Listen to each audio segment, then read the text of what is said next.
Hari ini di dalam ibadah doa puasa ini, saya mau mengajak kita memperhatikan firman Tuhan dari Kisah Rasul pasal 1 ayat 1 sampai ayat yang ke-11.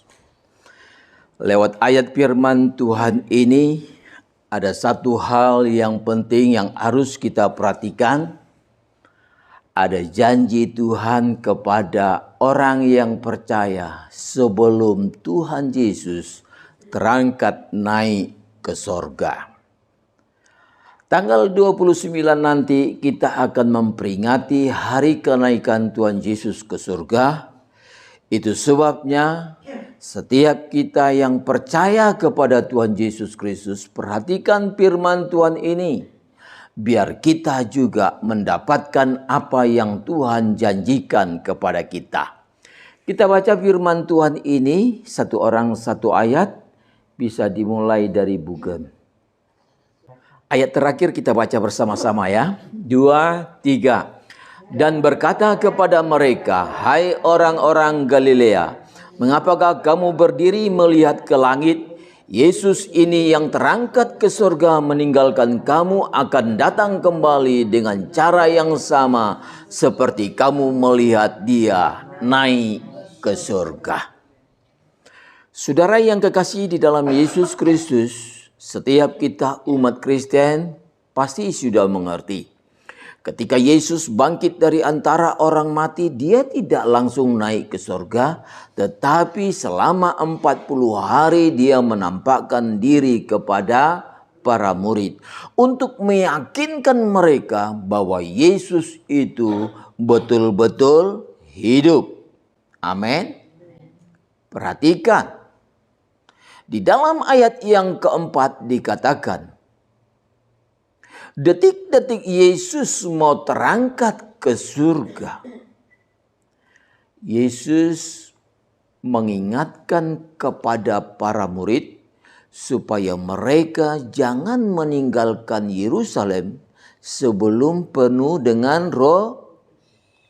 Ini yang diingatkan oleh Yesus sebelum dia naik ke surga. Dan di ayat yang kelima kembali dinubuatkan oleh Yesus lagi. Apa katanya di dalam ayat yang kelima? Yohanes membaptis dengan air, tetapi tidak lama lagi kamu akan dibaptis dengan. Betapa pentingnya Roh Kudus itu. Dan kemudian di ayat yang ke-8 kembali ditegaskan lagi. Kamu akan menerima kuasa kalau Roh Kudus turun ke atas kamu. Dan kamu akan menjadi saksiku di Yerusalem dan di seluruh Yudea dan Samaria dan sampai ke ujung. Kembali lagi Tuhan mengingatkan tentang Roh Kudus. Berulang-ulang Tuhan mengingatkan tentang Roh Kudus. Saya sudah katakan, kalau Tuhan mengulangi kata yang sama, berarti itu adalah hal yang penting. Kalau kita mengingatkan kepada anak kita sesuatu yang penting, biasanya kita mengulangi sampai 2 kali atau 3 kali. Minimal kita berkata kepada anak kita, jangan lupa loh.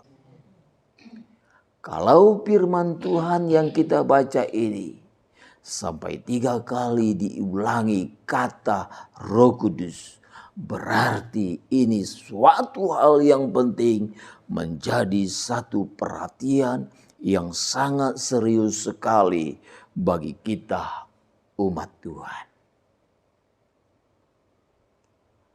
Penuh dengan Roh Kudus itu bukan hanya berkata-kata dalam bahasa yang baru atau bergosolalia. Bukan hanya itu saja. Tetapi lebih daripada itu, Tuhan katakan di dalam ayat yang ke-8, kalau Roh Kudus itu turun atasmu, kamu akan menerima kuasa. Dan saudara tahu, kalau kita anak Tuhan itu menerima kuasa yang dari Tuhan, itulah yang membedakan kita dengan keyakinan-keyakinan yang lain itu. Keyakinan-keyakinan yang lain itu tidak memiliki kuasa.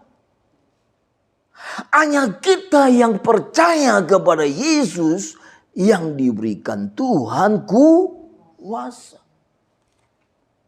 Harusnya kita orang Kristen bangga. Kenapa?